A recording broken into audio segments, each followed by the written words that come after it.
in the night, your heart fills with dread. Probably a murderer who wants you dead.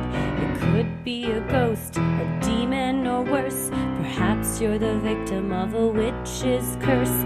It's hopeless, you're doomed. You'd call a priest if you could. You'd rather just listen to Sinisterhood.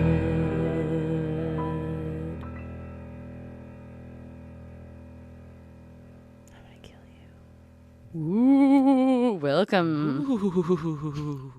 Now we just sound cold. It's definitely not cold. It's a nice 78 degrees according to my phone. It's balmy outside. It's moist. The air is nice and wet outside. It rained a ton last night.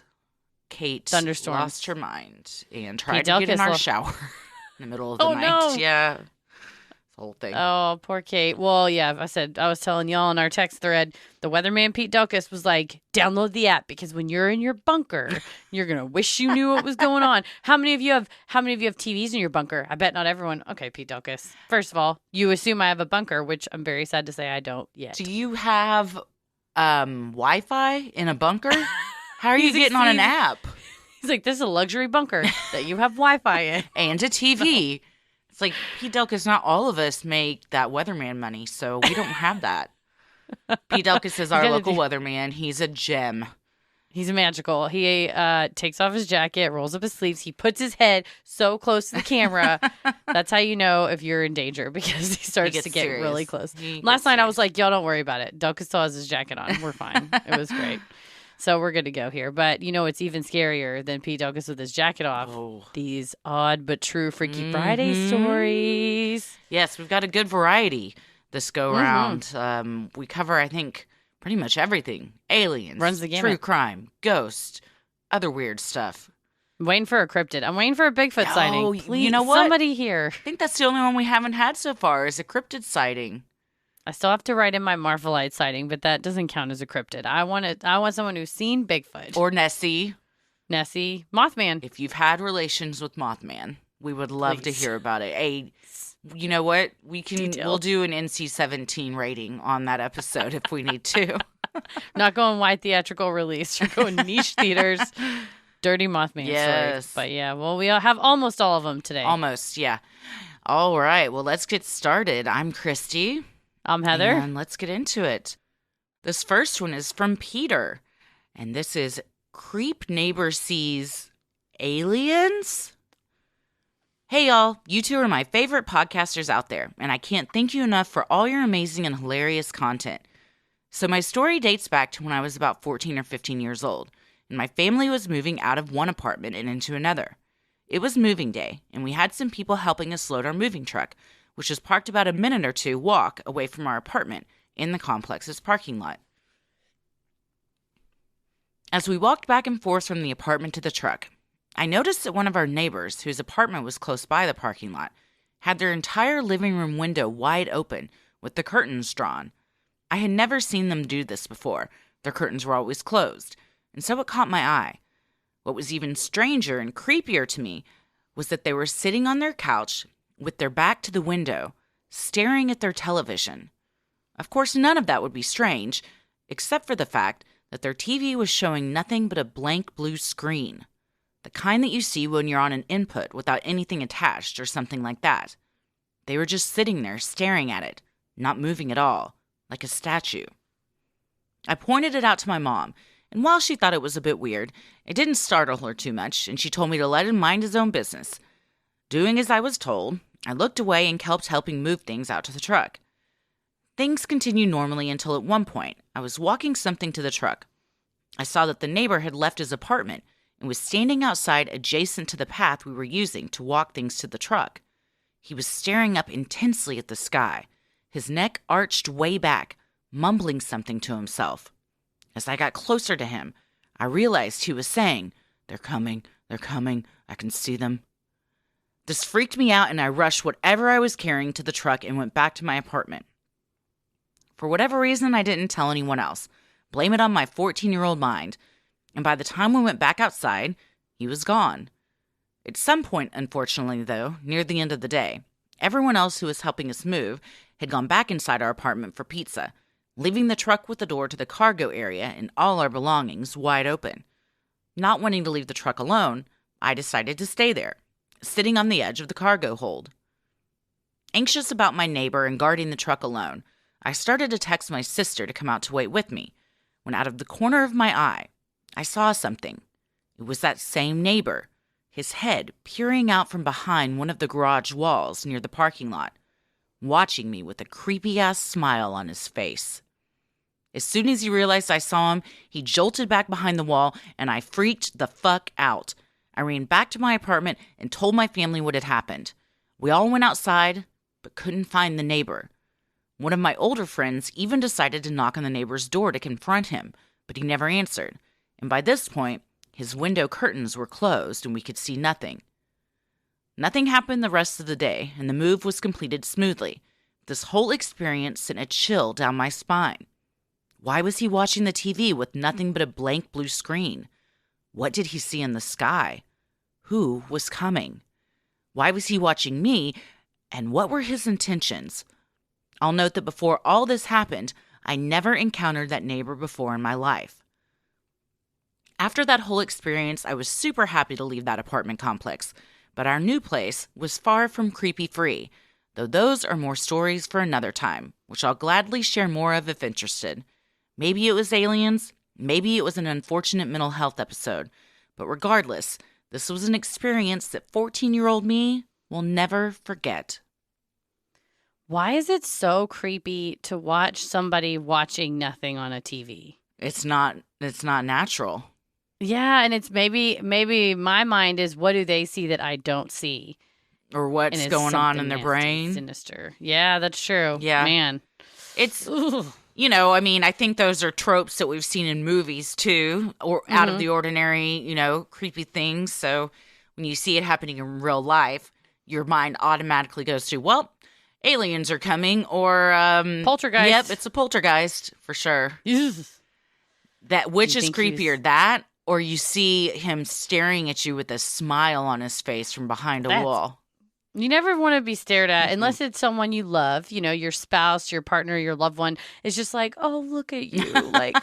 But if it's a neighbor or a stranger being like, oh, look at you. Yeah. Two different things, two different feelings. Also, never great to say they're coming. I can see them. That's looking at the sky, looking down the street, unless it's like, oh man, when are the ice cream trucks getting here? Yeah. Other than unless, that, it's someone with your bags of gold you've been expecting. You don't really want to hear that phrase. It's the money truck is coming and they're going to pass it out to all of us. I shout out to the older friend who just went straight up and knocked on the door. I'm like, what the hell are you watching on TV? I feel like that's a Shannon move. I feel like Shannon would just be like, I'm going over there. I don't give a shit. Absolutely. She'd be like, why are you staring at us? Why are you screaming at the sky? Yeah, she would absolutely do that. So, that is freaky. That Peter hit the nail on the head. That is a Freaky Friday incident. And yes, please share more. I have a theory, and yes, please share more. What's your theory? What if that wasn't really the neighbor staring at him from behind the garage wall? Oh, shit. Body snatcher. Stop. No. They got him. They got into his brain. Or what if they abducted him and then one of the aliens took on his form and came back down, and maybe, who knows how many people are walking around out there that we think we know, but really, they're just sacks of meat with an alien personality inside. Just driving them like Pinky in the brain. Fuck. Oh, man. Well, definitely stay away from that neighbor. Or who you think is that neighbor. But yeah, for sure, send in your other stuff. For sure. This next one is from Loquin, and it is My Entire Life is a Series of Freaky Fridays. Hi, y'all are awesome, but I'll keep the praise short because I have so much to say. When I was in elementary school, I was living in a small town in southeast Alaska. I walked to school every day, and one spring morning I noticed something in the sky. It looked like a silver grain of rice, traveling in the same direction I was. I'm 9, so of course I assume it's UFO. I see it every morning for a week, and I start a UFOs and cryptids club at school because that's the kind of kid I was. After a while, I stopped seeing it. Once I grew up, I assumed it was an airplane. Until one day I realized this was in the middle of nowhere, Alaska. Why would there be flyover planes? I checked flight paths and such, and sure enough, there wouldn't have been any airplanes at that place in that time. Makes me wonder if the kid who says he saw Bigfoot is telling the truth too. I always found my house in high school pretty spooky. It was built in the 80s and over farmland, so no historical cause. It just chilled me. There were windows I didn't like to walk past at night. I got so used to phantom voices calling my name that I would just stop seeing if someone called me and would get in trouble if Mom actually had called my name. Once a papier-mâché rooster hit me in the back after being thrown across the room. Nobody was there to throw it.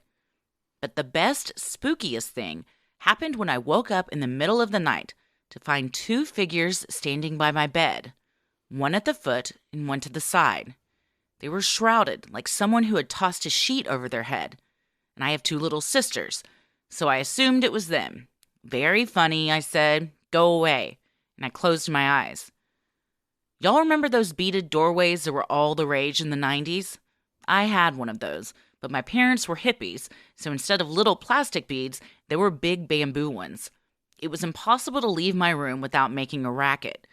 So when after a moment, I didn't hear two tricky younger sisters leaving my bedroom, I opened my eyes again to yell at them. Nothing was there. I ended up getting into ghost hunting a bit when I was in college, early 2000s. Mostly I was living in Alaska at the time, but one summer I spent at my North Carolina house, running around having ghost adventures with my friends. That summer, my dad took my sister and I on vacation to Bermuda for a few days. The house we were renting was on the smaller, less touristy island, and right by a historic cemetery and church. My sister explored the cemetery with me during the day, but absolutely refused to go back at night, because she's not crazy. Me, however, very crazy. So I went back on one of those super moon nights. Mars was apparently very close, according to the news, and everyone else was grilling fish we'd caught that day and looking at the moon and stars and planets. I fucked out. No, seriously, autocorrect. I really meant ducked this time. With my camera and back to the graveyard. I took a few steps into the cemetery and realized that this was pretty creepy, even for me. To get an establishing shot, I pointed at a random gravestone and took a picture. My camera flashed, then there was an answering flash of lightning, and the entire effing island went dark. Remember how I mentioned that my family was at home stargazing? There wasn't a cloud in the sky. Well, thank goodness for that full moon, because I noped on out of there so fast. Well, Loquin, we have to address several things. First of all, an UFO and Cryptid Club sounds like something that Ella needs to start in her school. When I read it, I immediately said, well, this will be my daughter, and I'm here for it. Fully support 100%. I will be the class mom of that club. Sponsor. I'll be the sponsor. Yes. Meetings will be held in my living room. Definitely. That's amazing. Loquin sent in many stories, and this is just a chunk of them. So at some point we'll visit their other stories as well. But yeah, you got from a young age. It sounds like she was things were trying to talk to her. Absolutely. It's like a good thing, bad thing to have the bamboo curtain because of if someone tries to sneak in on you, you hear the bamboo. But horrifically, if there are entities standing over you and then you don't hear the bamboo, holy shit, they vaporized? Yeah. What happened? I think it's fun, though, for ghosts to lean into that trope. Very Beetlejuice of them to think, well, no one will believe this is what we actually look like. Absolutely. Like, ooh. And it's like, all right, yeah, right, Whatever. kids, go back to bed. That is very Beetlejuice. Oh, man. Thank you so much for sending those. That is, like you said, it seems like she's a conduit or something. Everybody's reaching out. Yep. So listen. Yes, listen, lean in. And if you've still got that cryptid and UFO club, you know what? You got a plethora of people that would like to join, especially if you're a Patreon member. There's probably already a club going on. There's got to be a president, a vice president, a treasurer. That is our Patreon, is the Cryptid and UFO That's Club. true. Well, this next one is from Sari, and it is Nana communicating through flashing lights. This might be quite a small story, and not a scary one, but for me it's quite a nice, uplifting one in a strange way. My boyfriend and I were sat in the living room on the day my Nana died, just watching TV. Because of COVID, I hadn't got to see her before she died to say goodbye. I was quite upset about it. Once it got dark, we obviously put the lights on. Out of nowhere, the lights flashed 3 times, really distinctly, dimming and then going brighter than they normally are. My boyfriend said, "Hi, Nana," kind of as a joke as we'd recently watched Stranger Things, and the light flashed once more very brightly. When I was younger and would walk home from Nana's house, she would want me to call her phone and let it ring 3 times and put the phone down so she'd know I was back okay. I'm convinced that these flashes of light were her doing her version of the 3 phone rings, so I would know she's okay wherever she is. I love that. That's very sweet. The 3 phone rings, and that I mean, it makes sense that she can't make the phone ring. If it's a cell phone, then it's like light, light, light. And then it's you. Yep. And then she goes. He's That's all, beautiful. "Hi, Nana," joke. And she's like, "It's me." Actually, I love it. Yeah, but that's sweet, yes. Because I love a message. so many people didn't get to say goodbye to their loved ones because of COVID. So for her to still be able to reach out from beyond is super sweet and gives you, hopefully, Sari, a little bit of closure and makes you feel like at least she's there with you in spirit. Yeah, just saying hi. Yeah. Well, we have got one from Danny, and this one, the subject line is Growling Men and Why You Lock the Effing Door. I'm 24 years old, and I work as a legal assistant / paralegal at a small law firm. The firm is owned by a husband and wife duo, and I'm their only employee. For the most part, I don't mind it, but the only problem is that if one of them is out of town, typically they both go, as it's a family trip / vacation, and that leaves me at the office by myself. Our office is situated up a hill off a fairly busy street. On this particular day, I was at work, and my male boss and I were chatting about assignments as he had just arrived for the day. He was in his office with the door sort of cracked open. I was sitting at my desk, which is in the entryway. A man who we did not recognize came into the office, and he was on foot. He asked me if he could fill out an application. I told him no, we weren't accepting applications, but that many people down the road were advertising that they were hiring. I immediately felt off. The man was on foot, and I knew based off of the direction he came from that he had to pass multiple places advertising available positions to get to our office. He had been making direct eye contact with me since coming in, and after I told him we weren't hiring, he stared into my eyes and said, "Are you here alone?" I always thought that in that situation like this, I would be brave, but it turns out that was not the case. Luckily, my boss heard this, jumped up, came out of his office and said, "No, she's not here alone. You need to go." Even though my boss had come out of his office, the man was still staring at me. Then he began growling and saying, "Amen, brother." At this point, I was fucking horrified, and my boss once again approached the man and told him he needed to leave immediately. The man finally began backing out of the door and finally fled the office, but not before yelling, "I love y'all!"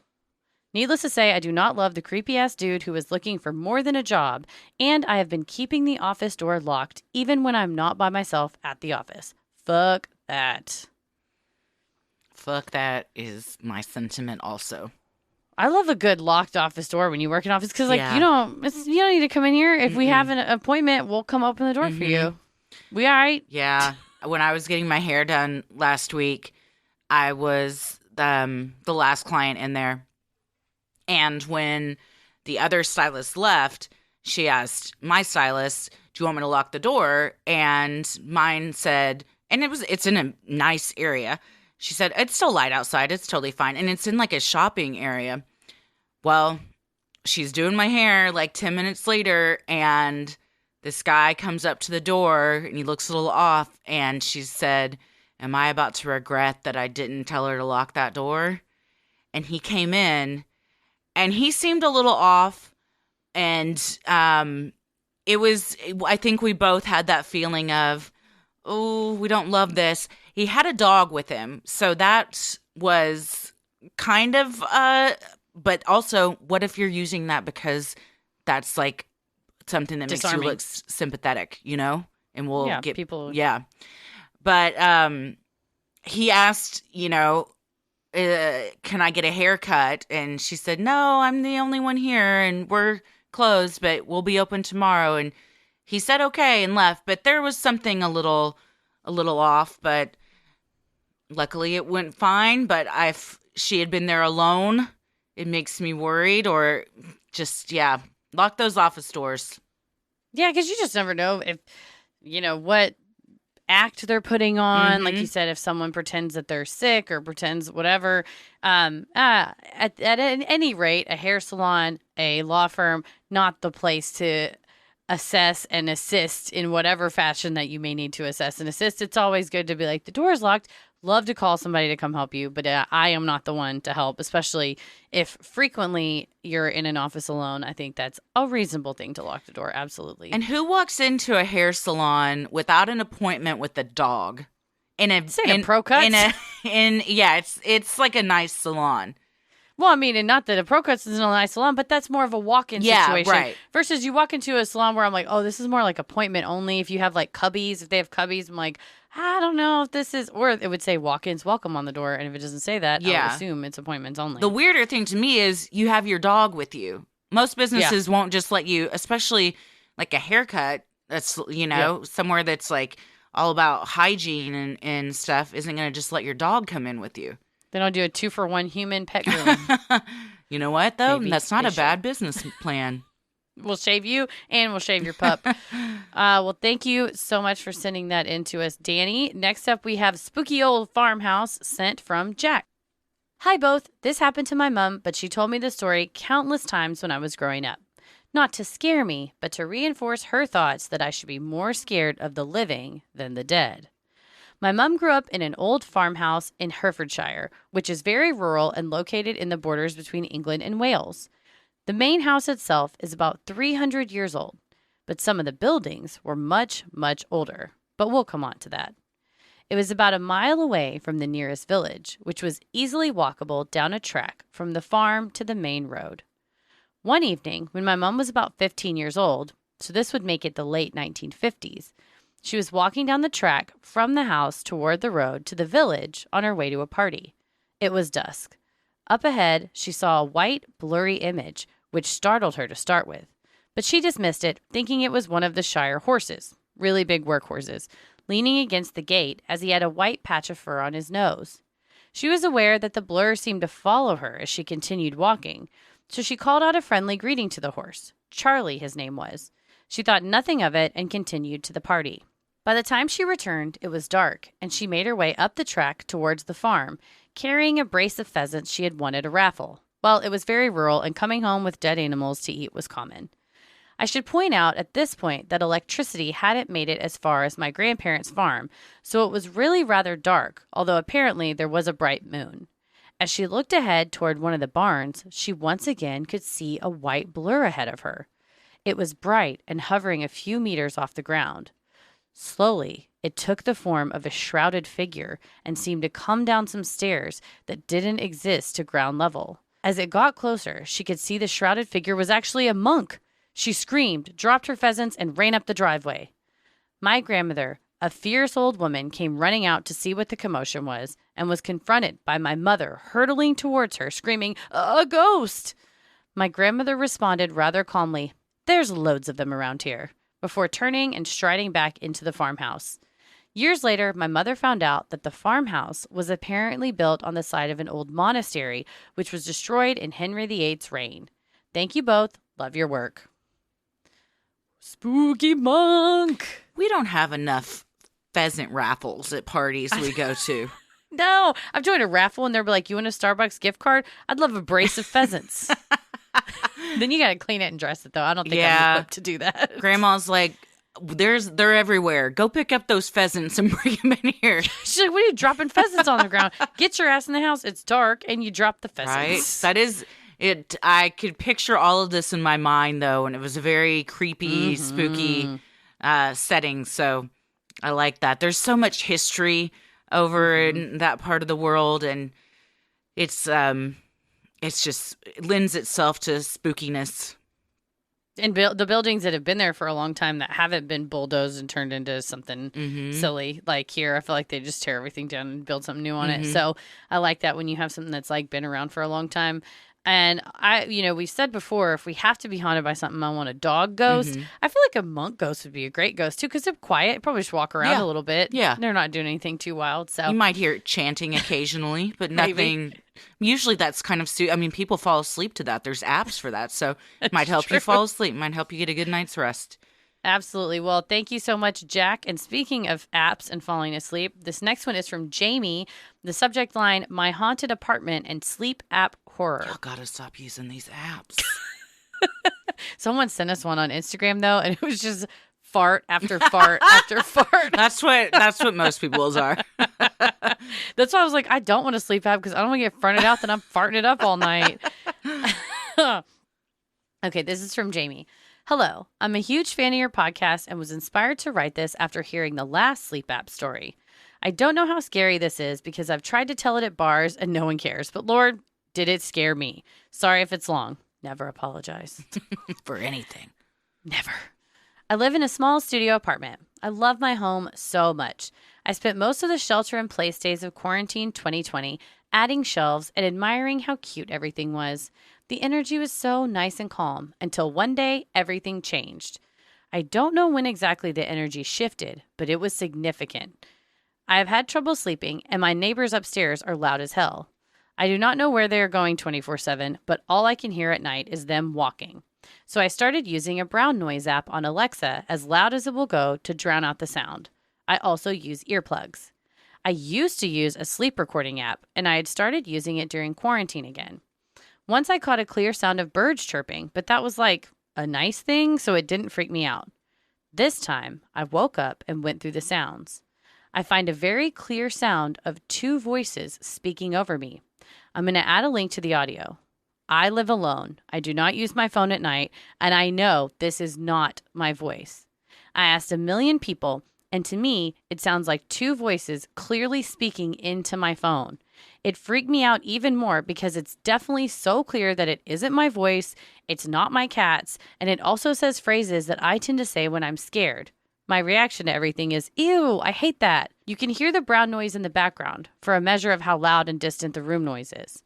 The app I used also shows you when you're in different sleep stages. And at this point, I was in deep, deep sleep. And it sounds drastically different from how I sound when it picks up me sleep talking. Needless to say, I never used the app again. Here's the audio. I've heard it. I'm going to listen to it for the first time. I'm going to watch your face. Oh my god, ew.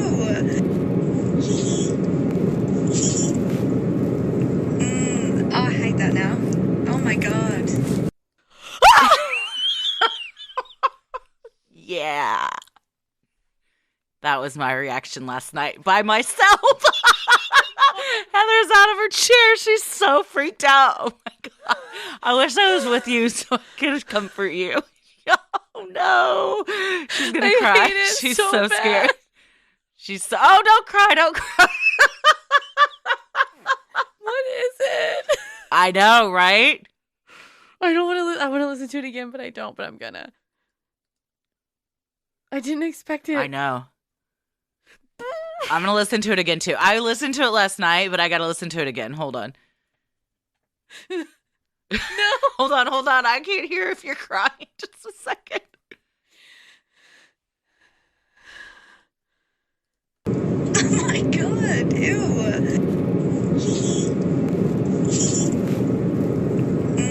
Oh, I hate that now. Oh my god. Right? My hand's just over my mouth. I can't. I'm afraid Paris is going to come in here because I screamed.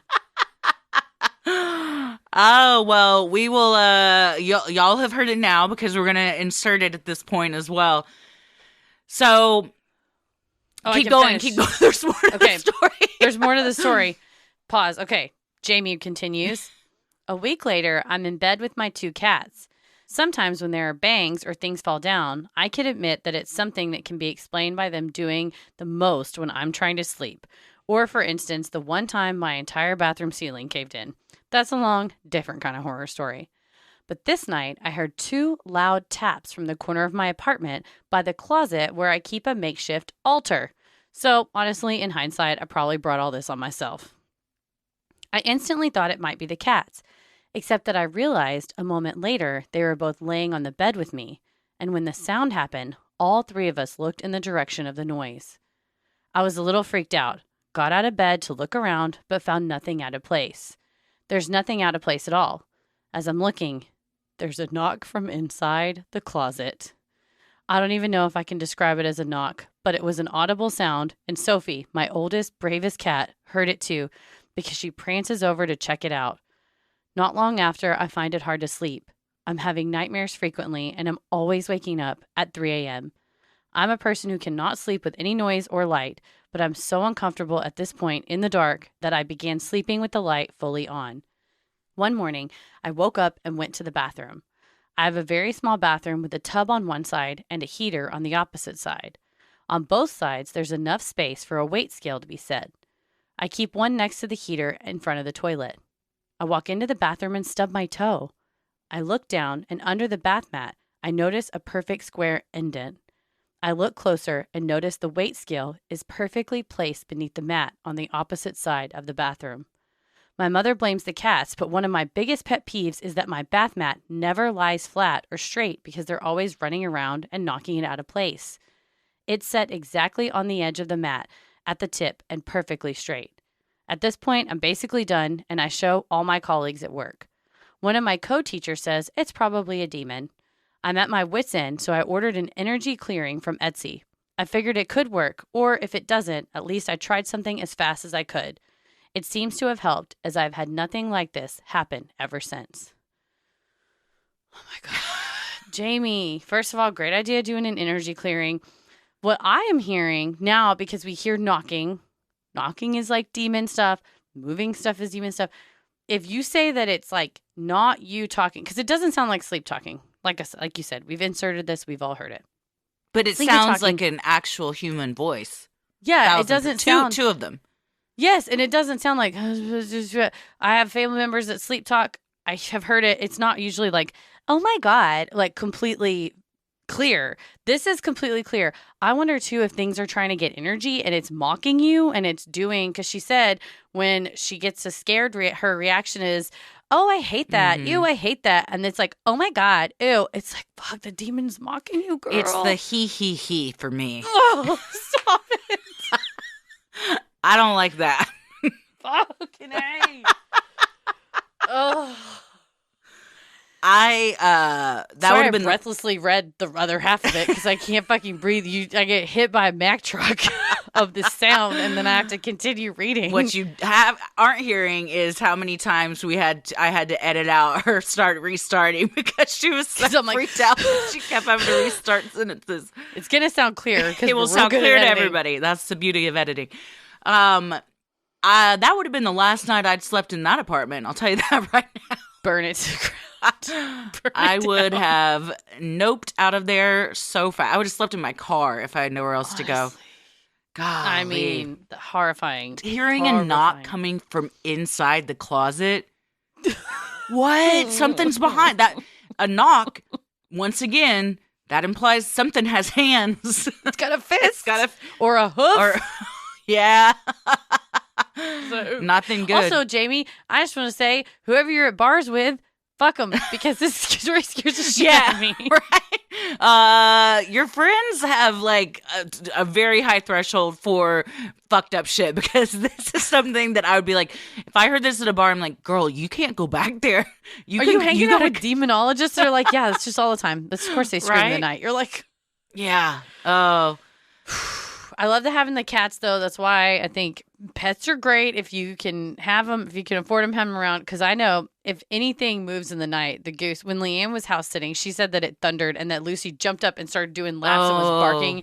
I said, that's how you know, though. If somebody started like fidgeting with the window or if a ghost started knocking on the dogs would be going batshit. Yeah, about it, Kate goes bananas when somebody just walks by the front yard, like with a... Doesn't have to be another dog. When the mail's delivered, shut it down. Kate's like, don't fucking look at our house. Don't look at our... Keep walking. Keep walking. She is a protector for sure. The other day, Ella asked, why does Kate bark so much? I said, because she's just letting people know that she's here. Don't mess with me. Yeah, don't fuck with my family. Oh, man. Jamie, thank you for sharing that. I'm so glad that the energy clearing seemed to have helped. Shout out to small businesses on Etsy who are helping people get access to energy clearing when they don't know where else to go. I listened to this last night when I was finishing the outline, and I knew this was going to terrify you. Selfishly, I did not want to give you a heads up because I wanted your reaction live. Well, you all are welcome. But I love that we do this to each other too, because I'm like, hey, this will make Christy mad, or this will make Christy laugh, or this will make, yeah. Because I was freaked out because I said, oh, she's just talking, because it's so crystal clear of a woman's voice. But she also said that's not what she sounds like. Yeah, that's not her voice. So imagine hearing your go-to phrases, but it's somebody else's voice on your phone saying it's like, hell yeah. And I'm like, oh no. Yeah. I got a lot of hot takes. Yeah, it's just on my phone. That's a really great catchphrase for a demon, though. That is. Yeah. Every take a demon has is a hot take. That's true. Yeah. We need a shirt now that has a demon on it that says I got a lot of hot takes with just a pitchfork on fire. Oh man, these are good. These are good. I was excited about this last one.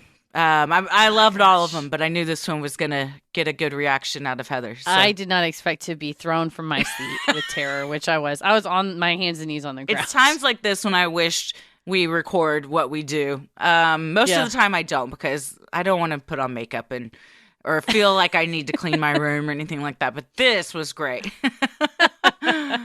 Oh my goodness. What well, yes. Thank you to everybody for sending in your stories. If you have an odd but true story, maybe you've encountered Bigfoot, you've seen a UFO, you had a brush with true crime, or you've felt the presence of an otherworldly being, send them in at sinisterhood.com/Freaky Friday. To reiterate, don't email them or DM them to us because sadly they might get lost. Mm-hmm.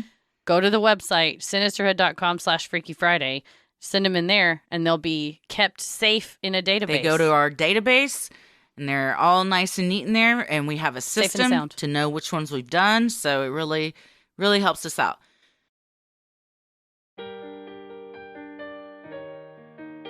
We love providing Sinisterhood to you at no cost, so if you like what you hear, consider supporting the show by donating to our Patreon. We're a small operation, creating the show for you by researching, writing, recording, and producing it ourselves. Any amount is sincerely appreciated and helps offset the cost of making and hosting the show. As a thank you, you'll also get some sweet perks like ad-free episodes, a Sinisterhood sticker, membership to our exclusive Patreon Facebook group for those in the Ruling the Airwaves and Getting Into It tier, a special shout-out on the show, a monthly bonus mini-sode, and patron-exclusive video and audio content, including Am I the Asshole?, Relationship Advice, Judge Christie, Dear Sinister, Wedded Drama, True Crime Headlines, Unpopular Opinions, and so much more. We've got our monthly Q&A coming up on 4/20, baby. And then the following night, we have our live stream where our Getting Into It patrons get to vote on what segment we do.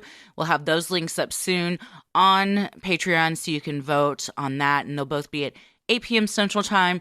They're so much fun, so please join us. Then you can see a video. Yeah, then you can, yes. And there's also been talks of perhaps a poll on our Q&A, 420 Q&A. 420 poll. Do you want us to take an MC at the beginning and then watch us descend into madness? So that'll be an option. That's for an option. Our attendees. Yeah. You also have the fun perk of access to our Discord server, where you can connect with other fans in real time and discuss the latest in true crime, share personal ghost stories, or just post adorable pictures of your pets. We hop on occasionally, and we host monthly Q&As on Crowdcast, where you can ask us all your burning questions. For our patrons not in the U.S., you have the option of paying pounds or euros, saving you the cost of the conversion fee. Annual memberships for all tiers are also now available.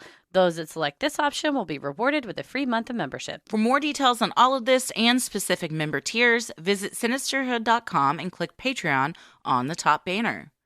So many of you have been tagging us in pictures of you sporting your sweet Sinisterhood merch. Keep those pictures coming. And if you want some cool swag like t-shirts, mugs, totes, and even clothes for your kiddos, visit Sinisterhood.com and click shop in the top banner. The best thing you can do to help us grow is like, review, and subscribe on Apple Podcasts, Spotify, or wherever you listen to your podcast. And please tell a friend who you think would like us to check us out. It means so much to us and really helps podcasts like us get more exposure. You can follow us on Instagram and Twitter at SinisterhoodPod and like us on Facebook at Sinisterhood. We're also on TikTok and YouTube. Christy, where are you at on the computer? I am on Twitter and TikTok at Christy or GTFO and on Instagram at Christy M. Wallace. Heather? I am on Twitter at MCK versus the world and on TikTok and Instagram at Heather versus the world. As always, the devil rules the airwaves. Keep it creepy. Whoa.